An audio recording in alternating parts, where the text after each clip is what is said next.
Proudly brought to you by the QCCS Mackay Cutters. Hi everyone, welcome to Change the Game episode 7. I'm Mitch Cook from Mackay Cutters, Operations Manager.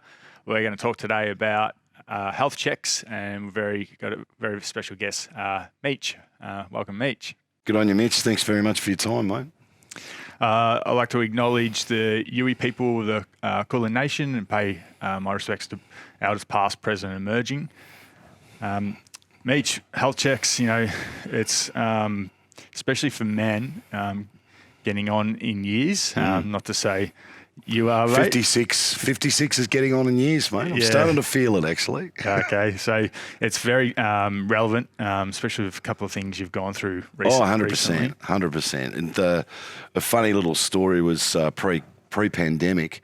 I've been doing a lot of stuff for the Kokoda Memorial Foundation, who effectively, they're a couple of blokes that were Vietnam vets, and they wanted to do something after they finished in Vietnam. It's too soon to go and build war memorials in Vietnam. So that's still going on between the countries talking. They thought, well, in the meantime, let's get in there and do something with the Kokoda track. So there was no start point, no finish point. There was a lot of the stuff had been built, wasn't particularly done very well.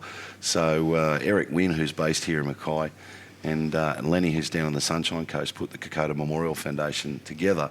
And they're the guys that have built the great big archway at Owers Corner, and also the Triple M McDonald's sign, as we call it, in Kokoda, and then also built a number of memorials along the way. And also, we were the guys that were in there at Gallipoli before the 100th to repair the 6 Australian plinths and plaques that were damaged a couple of weeks before the 100th commemorations. Yeah, I remember that. So, we had one planned, going up to Owers Corner, and I went to the doctors just to grab my prescription for my malaria pills.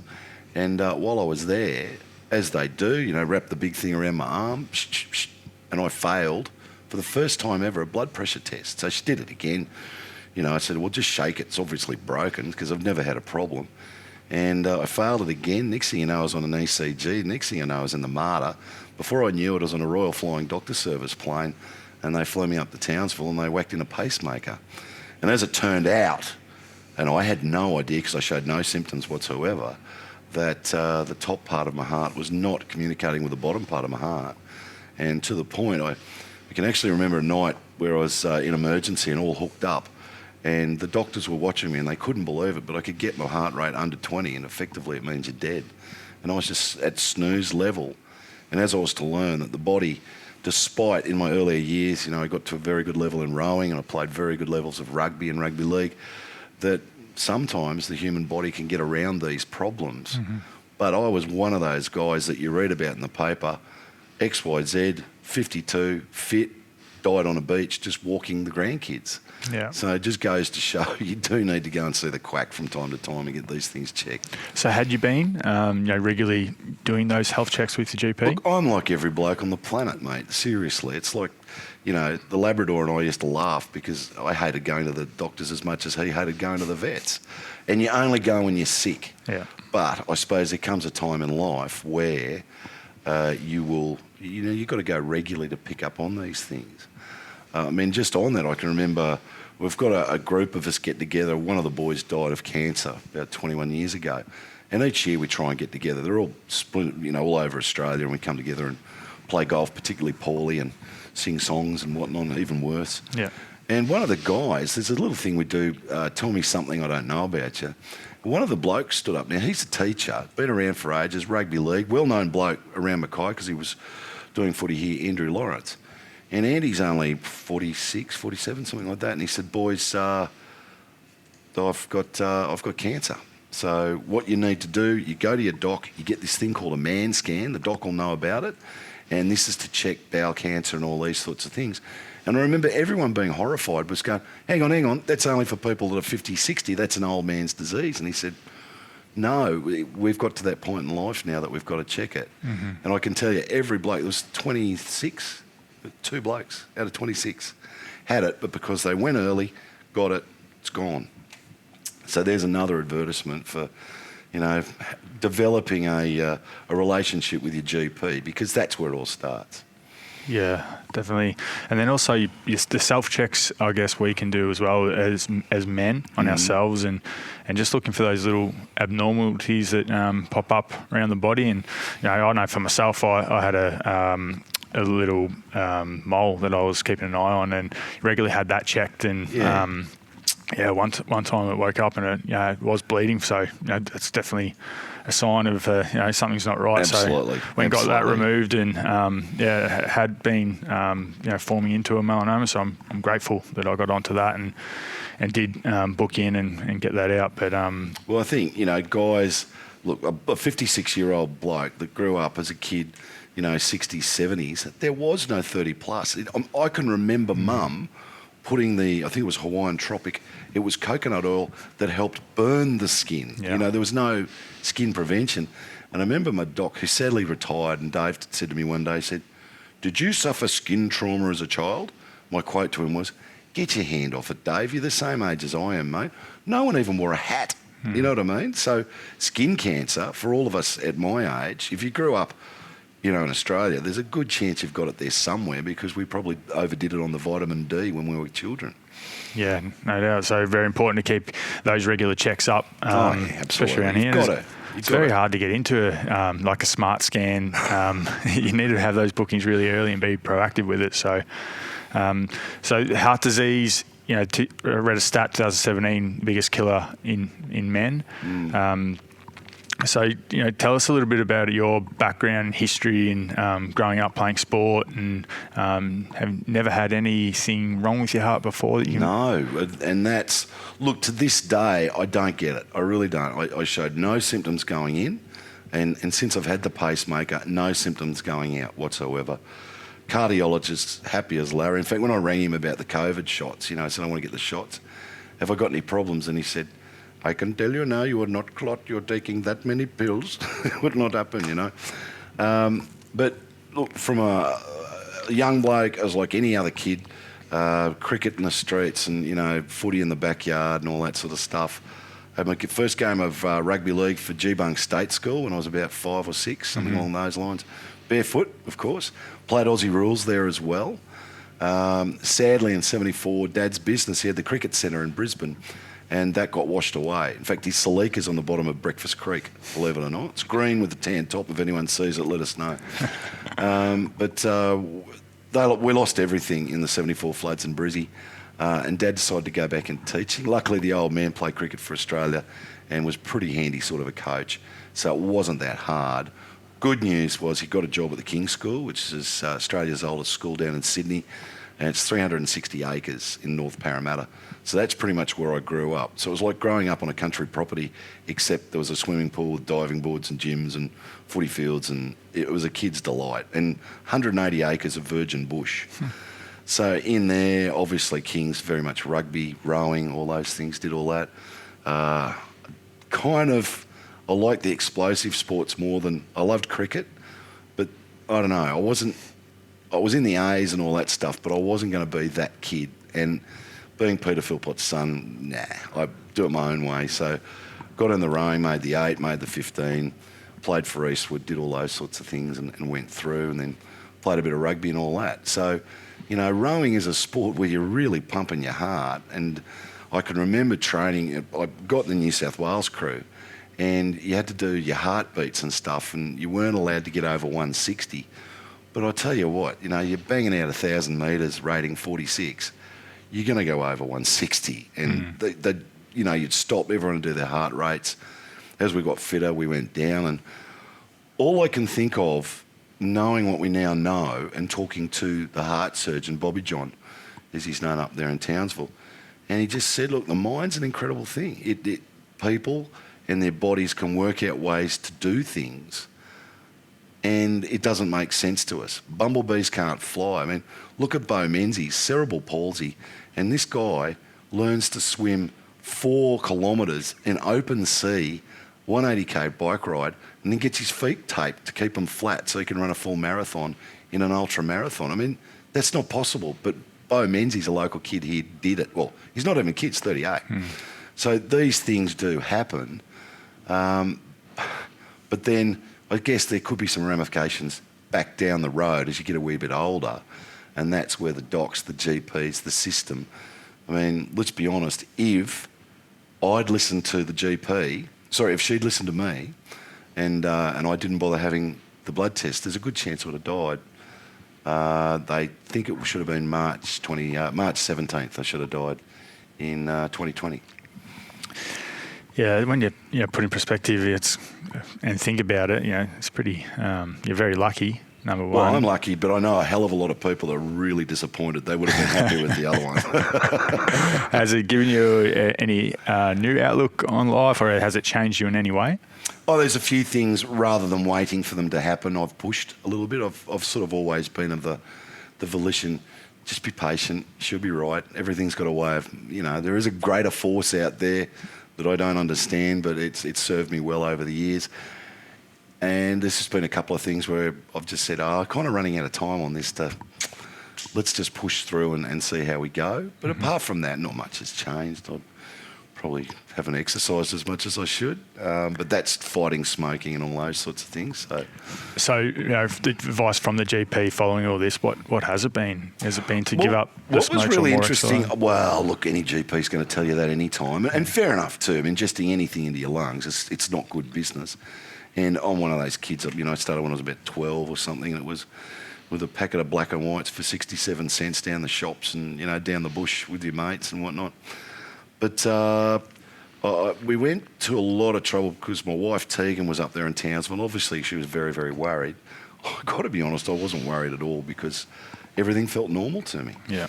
And even though the stats suggested otherwise, to me, I was quite antsy about the whole thing because I couldn't see why we were doing it. But anyway, I followed the doctor's orders and whatnot. And we talked about the smoking, and it wasn't the smoking that's caused the problem. My father, when he was a kid, had it escapes me, but he didn't go to school till he was 9. He was that sick with a very weak heart. So it would look like I probably picked up a little bit of that from Dad or something hereditary-wise. Yeah. But the smoking was not anything to do with the heart in any way, shape or form.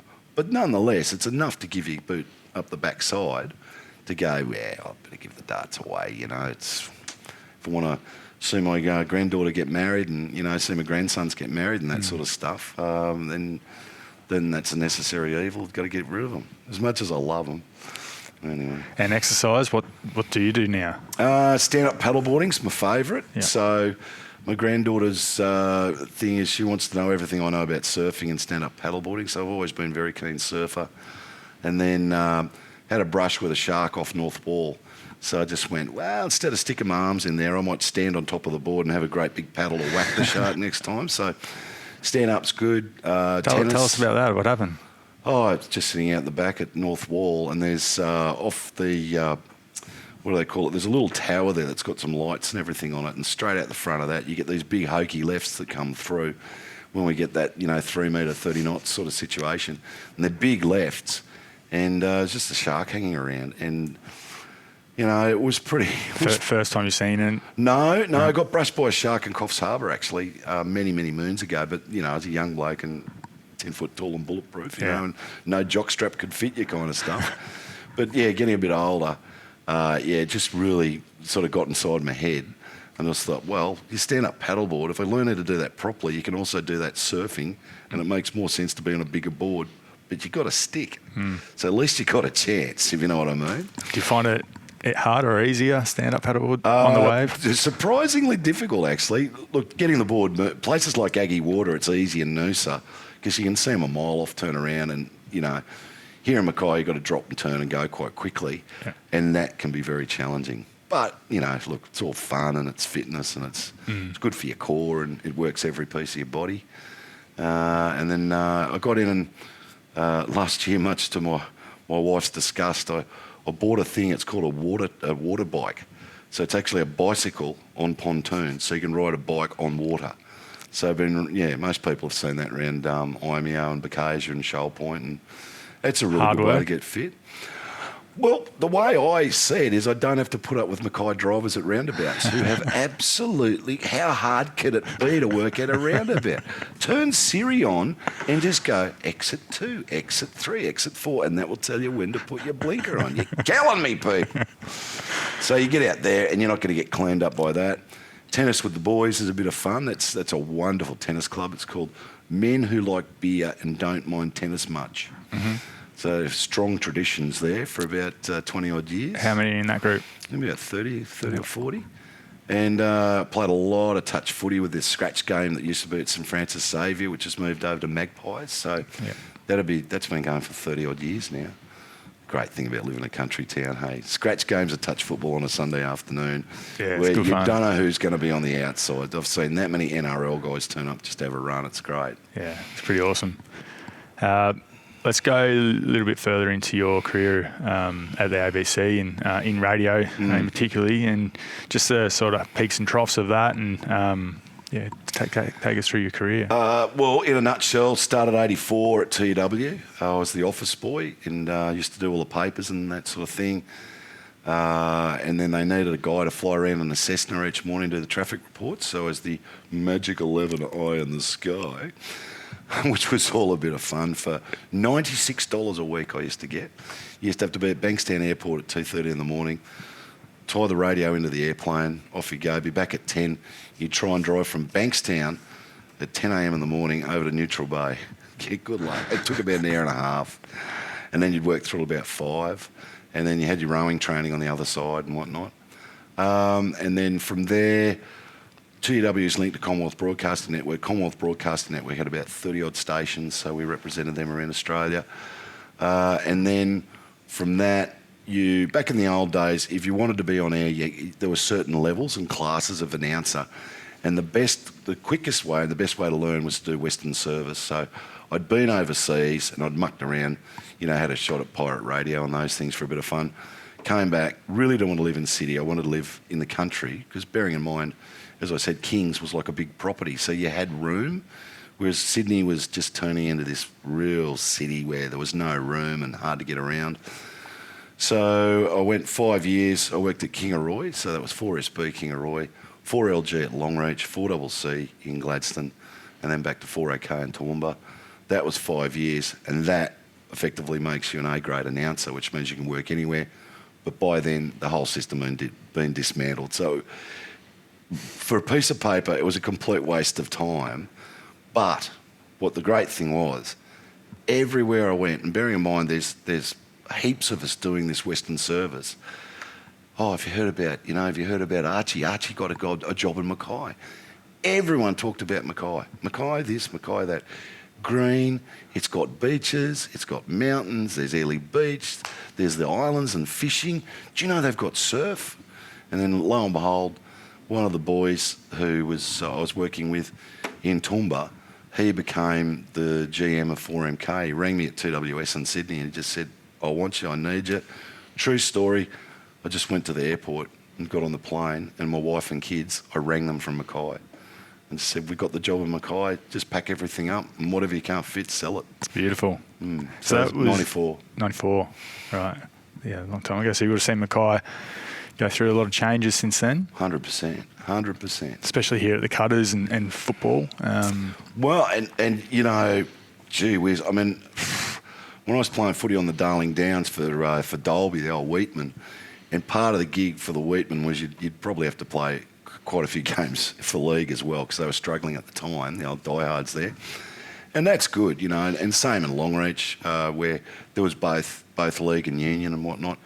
And I always loved my league, because I can remember as a little boy going out to Lang Park, and I think it was $3 or $4, and you got four A-grade games.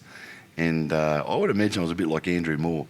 Dad would give you a bag of chips and a Coca-Cola. He'd go and talk to his mates and just sit there and be glued watching the footy. So football was certainly in the blood. And then to get to Mackay, and went out and saw the Foley Shield Seagulls play this game. And they smashed cans at Quarry Hill at the rugby park. They were smashing them, and people were walking away. I couldn't believe it. And I remember asking this guy, what's the story? And he just said, it's not an even game. Who wants to watch that?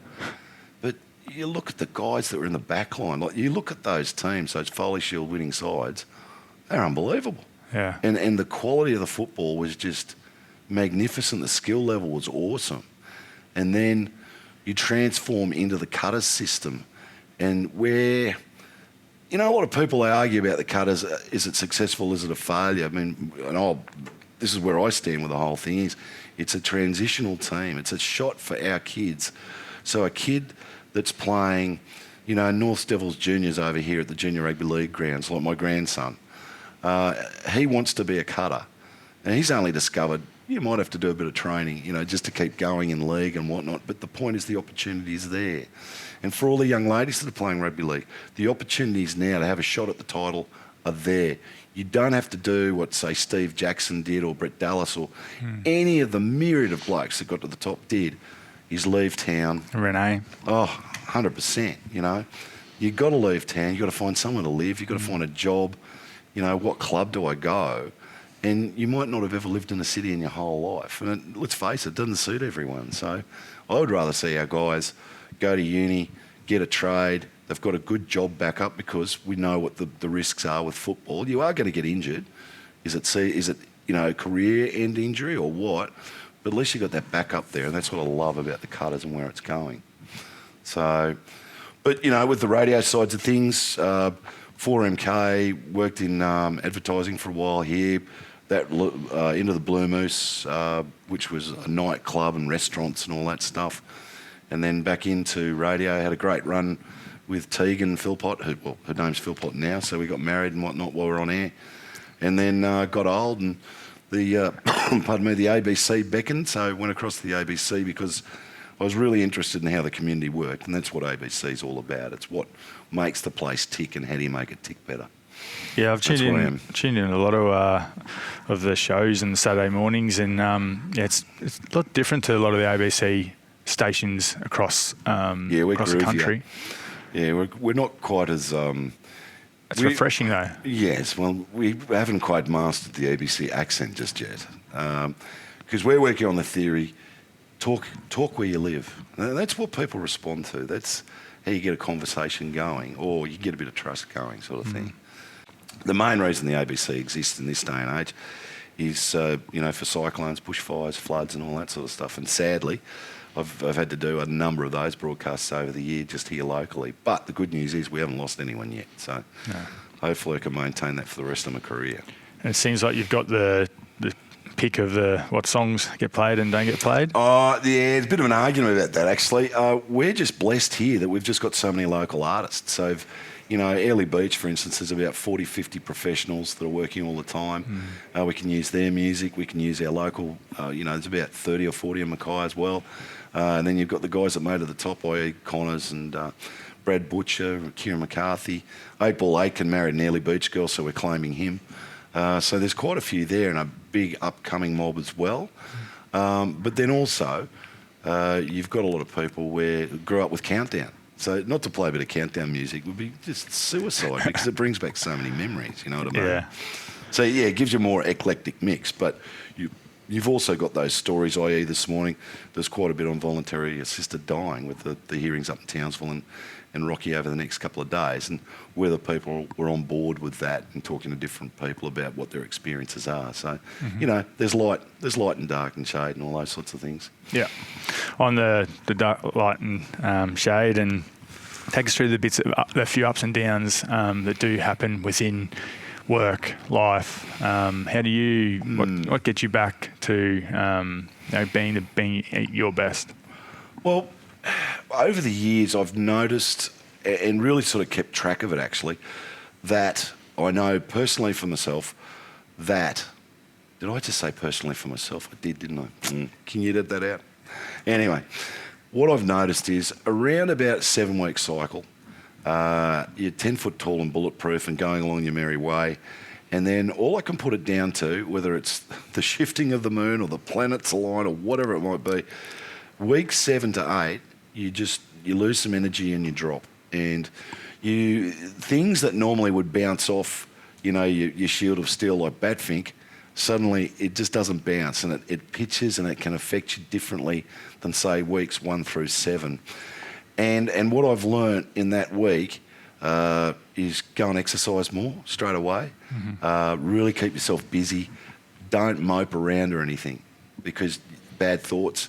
And I can get that thing. It's like at the airport where you throw that dollar and it goes around and around into the donation bin. Well, but that's exactly the same as the black dog. That's how it works. It hooks us like this, and then you got to fight it off to not go round and round and round and down the hole. Because, I mean, like all of us, a bloke at 56, I've seen too many mates go down the hole. Sadly, I've seen a couple that never come out. Most we've been able to rescue and bring them back out. But that's what I've learned, is get in there, exercise. And also, it's just amazing. I'm blessed that I've got a couple of really close mates. Just ring them. Mate, I can't get my head around this. Have you got time to break the top of a rum and just have a bit of a chat about life and everything? Doesn't it make you feel a bit better? Yeah, it does. It's great when you can do that and call up a mate and have those chats. And what about the other way around though? Have people recognised where you haven't been at your best and given you a call and said, meet you all right? Look, I had a go for the Cedarwitz Sunday years ago. I didn't even make it to election level. I got banged out in pre-selection. And it was really disappointing because I put a lot into that. And I guess the bit where I felt embarrassed was everyone was like, oh, you're a shoo-in, no worries, you'll win this by, and you're talking to all the people that are going to vote for you. And I didn't. And look, whether it was a stitch-up or whatever, that's not the point. But we have expectations of ourselves, and sometimes when we don't meet those expectations, be it for no fault of your own, be it you just got thrown a really rough deck of cards, whatever it is, it's how you deal with that disappointment. And that's where we learn resilience as children. It's not the end of the world, the sun will come up tomorrow, but you can take it really badly. And the thing for me was, I put my ABC job on the line for it. Now, with an ABC job, it's effectively a job for life. As long as you don't do anything stupid, you'll be fine. And they said, look, if this doesn't all work out and everything like this, you'll be off air for a year, 2, 3. It all depends on things. So when it didn't work out, there's no election for maybe 6, 7 months. I'm not allowed to work at the ABC. A few things changed where I wasn't even allowed to go interstate and work for the ABC. So I was caught in a horrible situation where I couldn't do what I'm trained to do. And sadly, what I do, it's highly trained, but it's so niche.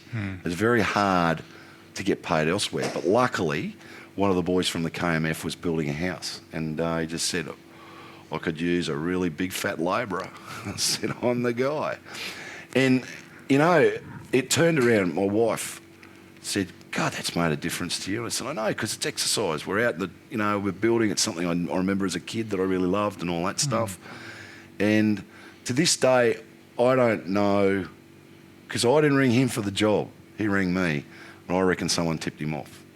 So I think the boys just went, he's not dealing with this real well. We've got to get him off his butt and get him out there and do something. And Eric rang me and I just, yes, that's great.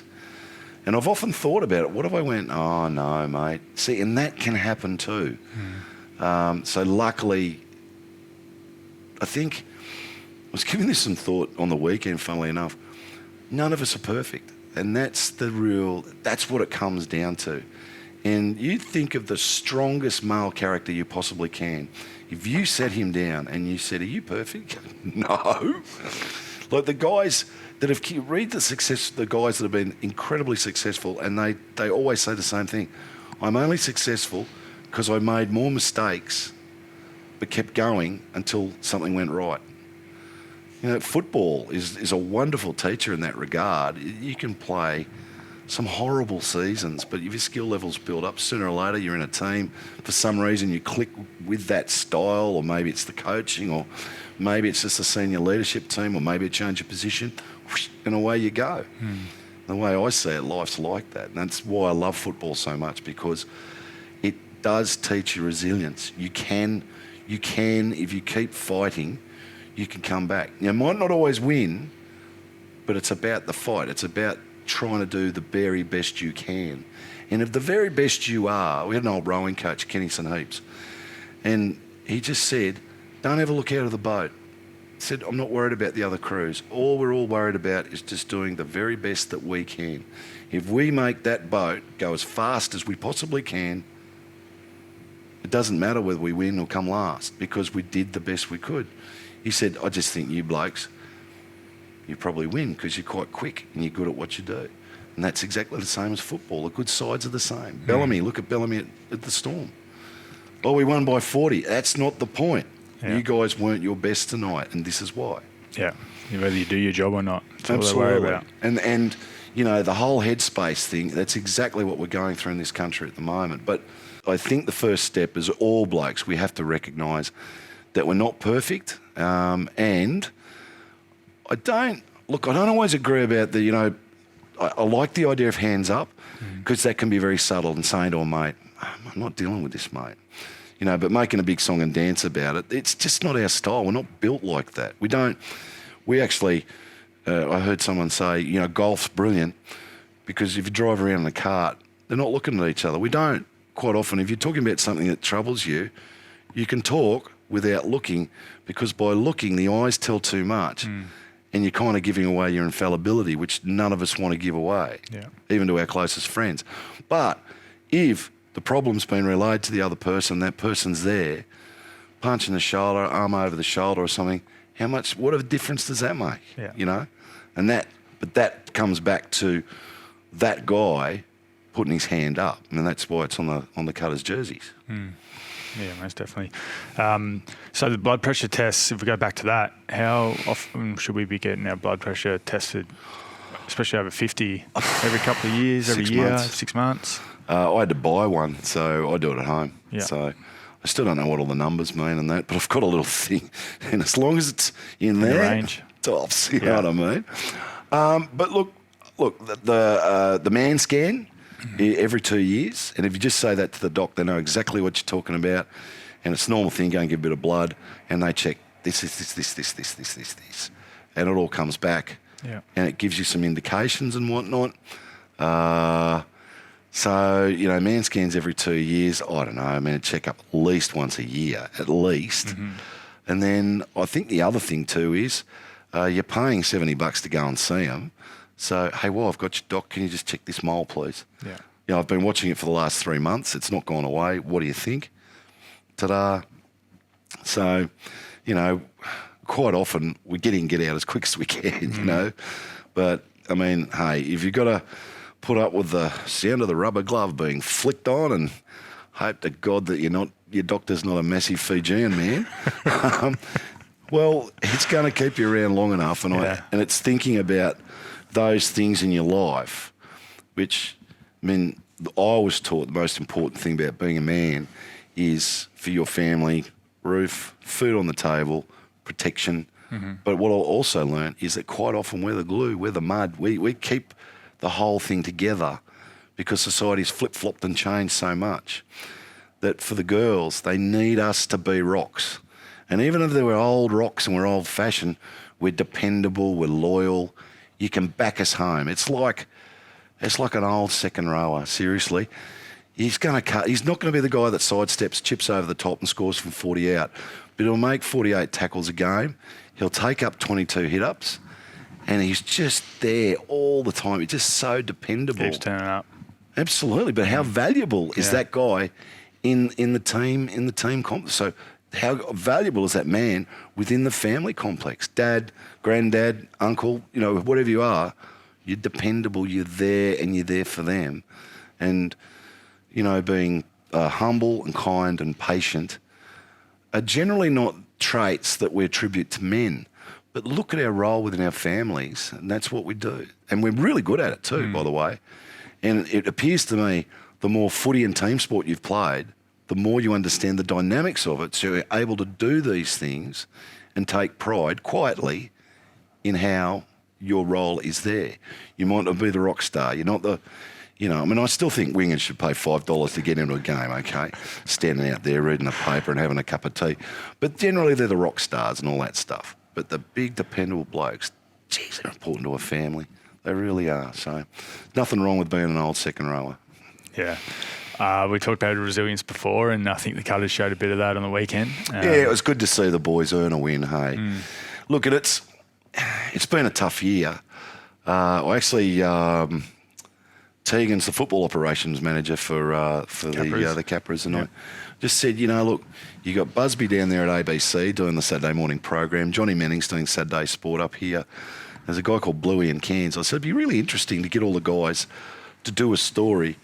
Capras, Cutters, Pride, success or failure, because they're only baby franchises. It's not even 20 years. Yeah. Now Cutters have won once in 2013. Pride have won twice, I think. And look, you could put the Goldhawks into this, but no one likes Townsville, so let's not bother. And the Capras, well, they've had a real hard go of it, right? But success or failure, and as I've already said, I believe it's a success because the pathways are now there for our boys and our girls to get to the very top of the sport and maybe learn some stuff on the way. But it's not just the players. Let's not forget, we've had some coaches really go on beautifully, but we've had some administrators, we've had some sports medicine people go into full-time work coming out of the Cutters system. So, it's really quite a massive thing that out of, Australia's, 14th largest city, that we've got this franchise. We've won the competition once. And it's not like, we won the Kippen Street under E-grade premiership. We won the Queensland Cup, for God's sake, against some really good opposition. And our time will come again. But it's just getting that roster on the park again. Well, it's going to be a while, like realistically. Yeah, and we've got a good group of young, talented players in our squad, and Jeez, Nico Hines, how well's he gone? Braden Ueli. Yeah, the ukulele, absolutely. Especially the ones we've got at the moment. I think Ray Burns and Josh Smith. Well, it's not that long ago Jordy Pereira was running around, riding his skateboard to training. Yeah, I mean, he's just gone well, and it's just time. You watch a round of NRL. Oh, I remember that kid playing for Sunny Coast. Oh, he used to be a cutter, or and they've gone upwards and onwards, and that's what it's all about. That you're preparing them for the next level, and I think, be it Crawley's in charge at the moment. We've Kim Williams, Brams, Jimmy Wilson, and Jimmy jumped in. Of course, Anthony Seibold, Siebes was his for ages. You can even go back to Mussy when it all got going, and they've all really got in and had a red hot crack. Yeah. To make it the system that it is, that provides a magnificent pathway for young men and young women in rugby league. Yeah, Glenn Ottaway too. I remember back when I first come here working under Glenn, and he's now head of community at the QRO and doing great things there. And how good's he gone, the Otter, eh? Absolutely. Worst referee I've ever seen. Did you ever see the game where a refereed it in the really long pants? Yeah, that was funny. We got stuck in him for that. He's a good man, Glenn Ottaway, yeah. All right, well, you got anything else to leave us with before we wrap it up? On the health thing, I think we make a mistake in this country at the moment, and that is we talk about mental health, and I think a lot of blokes don't go too well with that. Next generation, they'll be fine. It's my generation, your generation. I think we struggle a little bit about just saying the word. I think so. I think so because there's nothing wrong with me, mate. Just don't turn a toaster on. But we accept we can get injured. Just climbing a ladder. And we all laugh about it. I mean, I heard one of the boys telling a hilarious story. Climbed up a ladder, do some jobs, and his back went while he was up there, and he'd just talk about how stupid it was trying to get back down that ladder. Sometimes I wonder, instead of saying mental health, we just say, I just got injured. Upstairs injury or something like that. Mental health, to me, has a fog where it goes on forever, but we can all get injured around the brain from time to time. Divorce is a horrible thing. Moving towns, changing jobs. These are all things that affect us in so many different ways. But it doesn't mean it's forever. Do you know what I mean? But recognising that you're on that downward slope, and you've got a battle plan. It's just like a football, that the flow of the game starts going against you. The good sides know where to go and what to do straight away. And be that right, we're going to tackle harder, change our defensive patterns or whatever. No, we're just going to throw it around because we love throwing it around and we always score. Whatever it might be. But what's the battle plan? Exercise more. Absolutely. Go out, enjoy the outdoors. Ring a mate. Pick up the phone. And how often does it work? Just coming to the footy. you don't need to like football. And believe it or not, there's plenty of people that played footy that don't actually like watching it. But you're coming here and you see all these people that you know and, hey, you know, Mitch, how you? Mate, I haven't seen you for ages. It's, you know, when I say to people, have you ever been to the stadium and watch a Cutters game? Oh, no, I don't really like football. Oh, okay. You've been to the races? Yeah. What, do you like horse racing? No. It's the same thing. It's just the horses have got two legs. Yeah, and it is very social here, isn't it? Oh, 100%. Great. Yeah. And that's what it's about, saying good day to everyone, moving through. And there'll always be someone that's got a funny story for you. But to see how you fit in and people like you and they like that you came out and all that, that's a good way to stop that penny going anywhere near the hole and falling in, from my point of view. And, you know, someone says, geez, mate, you're looking really fit.